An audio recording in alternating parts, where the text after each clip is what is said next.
সহায়তা নির্ভর ধারা থেকে বেরিয়ে বাংলাদেশের সাথে কৌশলগত অংশীদারিত্বে নিয়ে যেতে চায় ওয়াশিংটন। মঙ্গলবার রাজধানীর একটি হোটেলে আমেরিকান চেম্বার আয়োজিত মত বিনিময়ে কথা বলেন ঢাকায় নিযুক্ত মার্কিন রাষ্ট্রদূত ব্রেন্ট টি ক্রিস্টেনসন।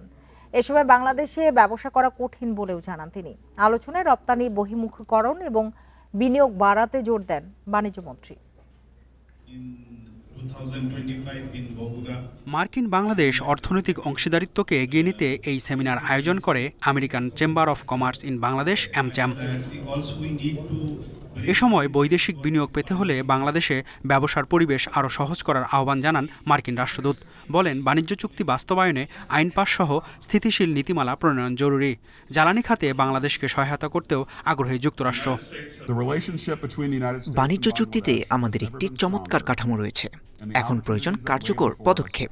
আমি আবারও জোর দিয়ে বলতে চাই, বাংলাদেশের সঙ্গে প্রতিটি ধাপে কাজ করতে আমরা প্রস্তুত।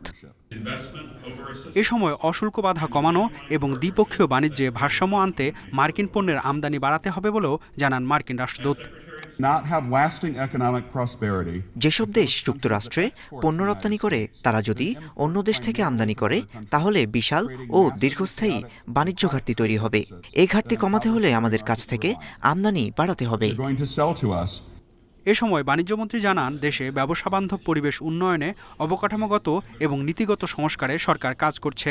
বলেন, শুধু যুক্তরাষ্ট্র নয়, দেশীয় প্রতিষ্ঠানও যাতে সমান সুযোগ পায় সেদিকেই লক্ষ্য সরকারের। আমাদের রপ্তানি এখনও পোশাক খাত নির্ভর।